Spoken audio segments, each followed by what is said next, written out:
Assalamualaikum.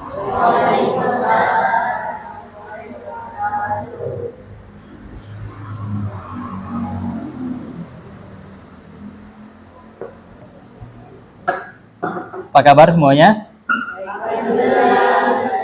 Oke, alhamdulillah hari yang sangat luar biasa hari ini. Kita bisa kembali bertemu dalam perkuliahan kita di mata kuliah pengantar studi Islam. Oke.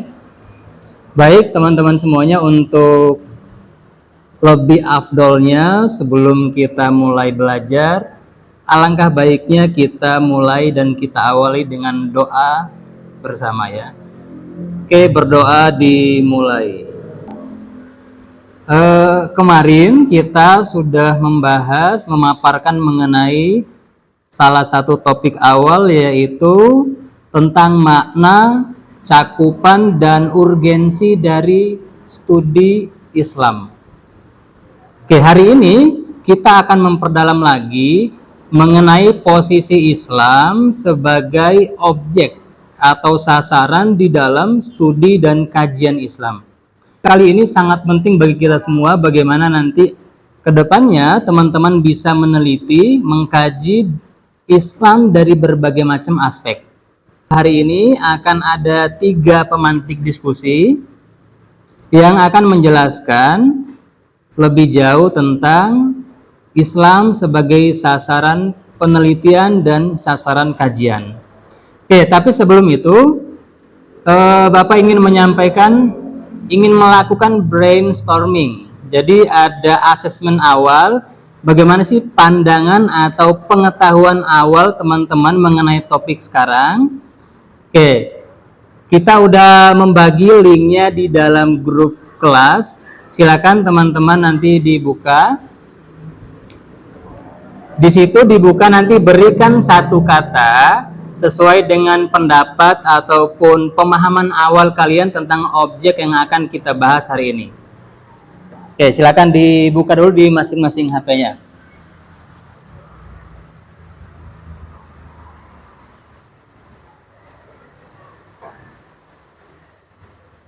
Ada? Oke, silakan diisi sesuai dengan pendapat atau pandangan dari teman-teman mengenai objek atau tema pembahasan kita hari ini.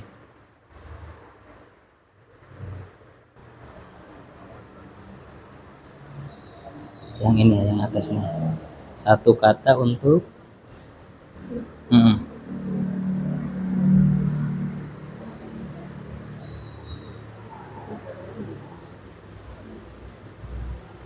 bukan. Ini Bu, di atas ini. Nah, itu satu kata untuk Islam sebagai objek. Oh, menarik. Oke, sudah? Oke, sudah. Ternyata jawaban dari teman-teman beragam ya, mengenai Islam sebagai objek studi dan penelitian. Ada yang menjawabnya sangat baik, kemudian ada yang menjawab sangat bagus, bahkan ada yang menjawab menarik. Nah, siapa tadi yang menjawab menarik nih? Oh, Bu Lydia. Apa kira-kira alasannya kenapa Islam sebagai objek penelitian atau objek kajian itu dikatakan menarik sama Bu Lydia? Karena di dalam Islam ini banyak keragam bahasa budaya, jadi sangat menarik untuk diteliti. Oke, baik, buat Oke, untuk mengefisienkan waktu, Bapak undang teman-teman yang pemantik diskusi yang akan membahas mengenai topik kita hari ini.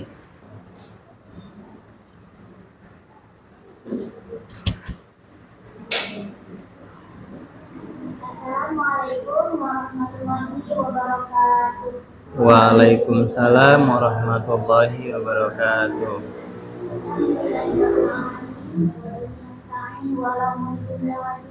Wassalatu wassalamu ala asrofil anbiya'i wal mursalin wa ala alihi wa sahbihi ajma'in. Pertama-tama izinkan kami menyampaikan rasa terima kasih yang sebesar-besarnya kepada dosen pengampu, yakni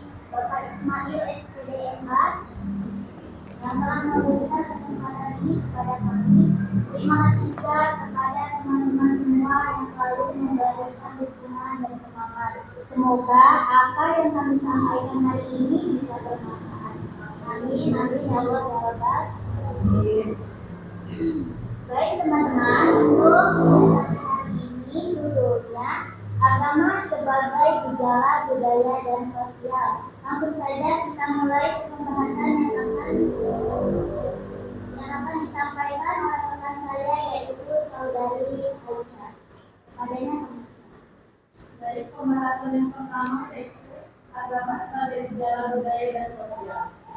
Agama adalah bagian dari budaya dan masyarakat yang pada awalnya diidentifikasi. Sebaliknya, ilmu budaya memiliki sifat yang unik karena berkaitan dengan kebudayaan dan tradisi tertentu. Di antara ilmu alam dan budaya, ada ilmu sosial yang mencoba memahami gejala yang tidak berulang. Agama sebagai aspek sosial dapat didekati baik secara kualitatif maupun kuantitatif, tergantung pada gejalanya. Ada 5 bentuk gejala agama yang penting untuk diteliti, seperti naskah suci, pemimpin agama, ritual, artefak keagamaan, dan organisasi keagamaan. Pada akhirnya, penelitian tentang agama dapat mengambil berbagai pendekatan, baik dari segi sejarah, filosofi, doktrin, atau praktik keagamaan untuk memahami nilai dan pengaruh agama dalam masyarakat. Mengenai agama sebagai gejala sosial, pada dasarnya berpangkal dari konsep sosiologi agama, yang mempelajari hubungan timbal baik antara agama dan masyarakat. Saat ini, fokus sosiologi agama bergeser pada pengaruh agama terhadap tingkah laku masyarakat sebagai sistem nilai. Perubahan ini dipengaruhi oleh perkembangan masyarakat. Islam adalah wahyu yang diturunkan kepada Nabi Muhammad SAW sebagai pedoman untuk kebahagiaan hidup di dunia maupun di akhirat. Jadi inti Islam adalah wahyu yang diturunkan kepada Nabi Muhammad SAW. Kita percaya bahwa wahyu itu terdiri atas 2 macam, wahyu yang berbentuk Al-Quran dan wahyu yang berbentuk hadis. Sunnah Nabi Muhammad SAW. Jadi, tanggapan saya dengan memandang Islam sebagai wahyu dan produk sejarah, kita dapat memahami bahwa meskipun prinsip-prinsip dasarnya tetap sama, penerapan dan penafsiran Islam dapat berubah seiring perkembangan zaman. Hal ini memungkinkan Islam tetap relevan dalam konteks modern tanpa kehilangan esensinya sebagai wahyu ilahi.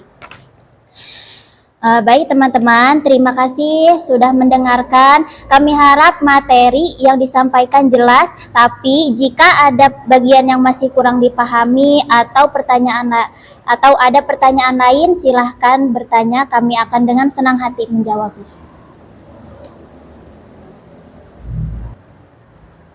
Assalamualaikum warahmatullahi wabarakatuh. Waalaikumsalam warahmatullahi wabarakatuh. Perkenalkan, saya Victoria.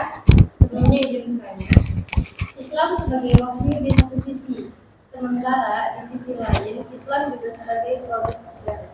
Saya minta dielaborasi lebih dalam lagi mengenai.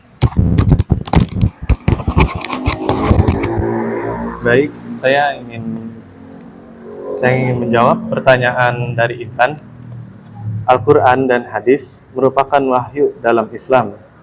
Tapi bagaimana kita Islam dipahami, ditafsirkan, bahkan seperti apa penerapannya merupakan bagian yang tak terpisahkan dari produk budaya dan sosial manusia. Cukup. Sekian pemateri hari ini. Semoga apa yang kami sampaikan mudah-mudahan bisa bermanfaat. Wassalamualaikum warahmatullahi wabarakatuh.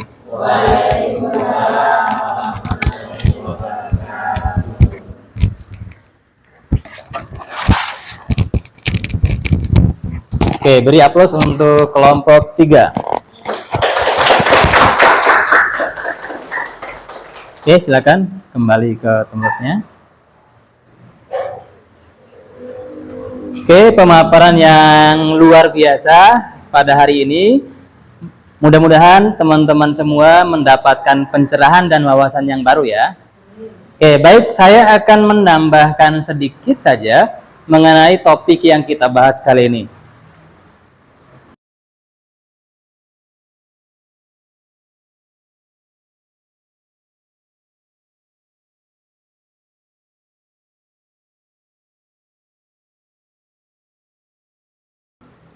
Kelihatan?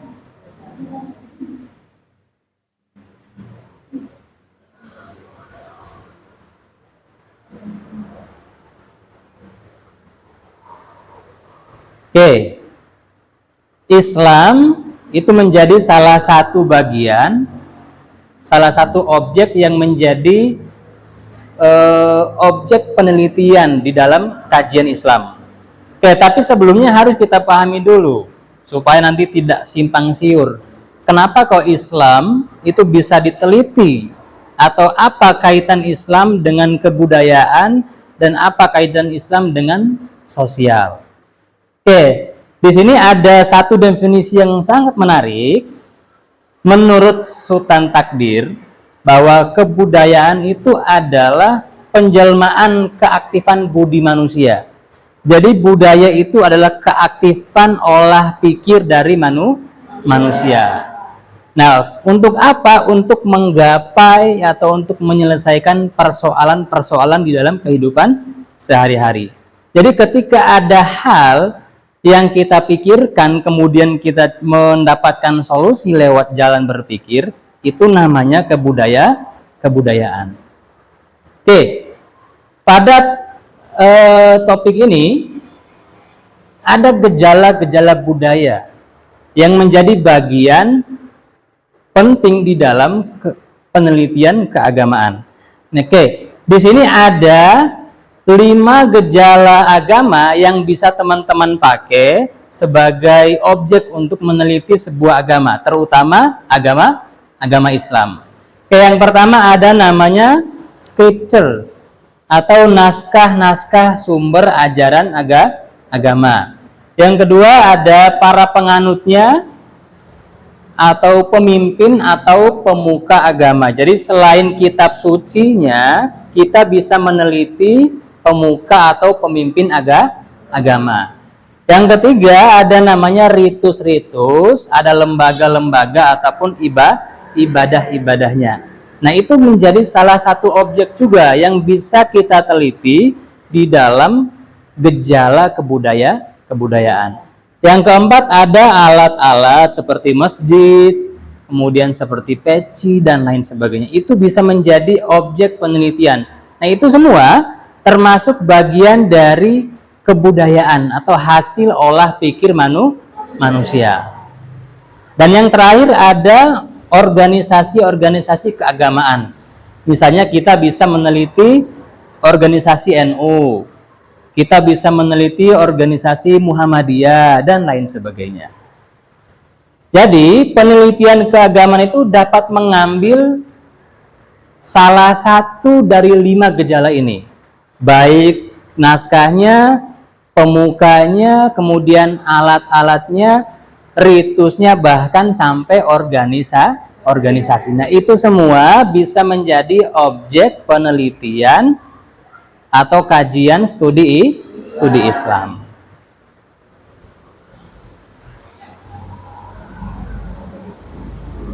Oke, kemudian gejala sosial. Bagaimana dengan gejala sosial? Jadi gejala sosial itu adalah hubungan timbal balik antara masyarakat dengan agama. Kadang agama itu mempengaruhi perilaku manusia dan juga sebaliknya. Manusia itu bisa dipengaruhi oleh pandangan-pandangan agama. Oke, jadi bisa hubungan timbal balik. Manusia bisa mempengaruhi pola keagamaan ataupun pola keagamaan itu bisa mempengaruhi manusia. Nah, 2 gejala tadi, gejala budaya maupun gejala sosial, ini menjadi salah satu objek atau sasaran kajian studi Islam. Oke, seperti itu teman-teman. Mudah-mudahan topik kita kali ini memantik kita untuk bisa mengkaji Islam dari ragam gejala budaya sampai gejala sosialnya. Oke? untuk perkuliahan kita hari ini. Terima kasih atas partisipasinya, atas semangatnya, dan tetap berjuang untuk terus belajar demi masa depan yang lebih baik. Oke, terima kasih. Billahi taufiq wal hidayah. Wassalamualaikum warahmatullahi wabarakatuh. Waalaikumsalam warahmatullahi wabarakatuh.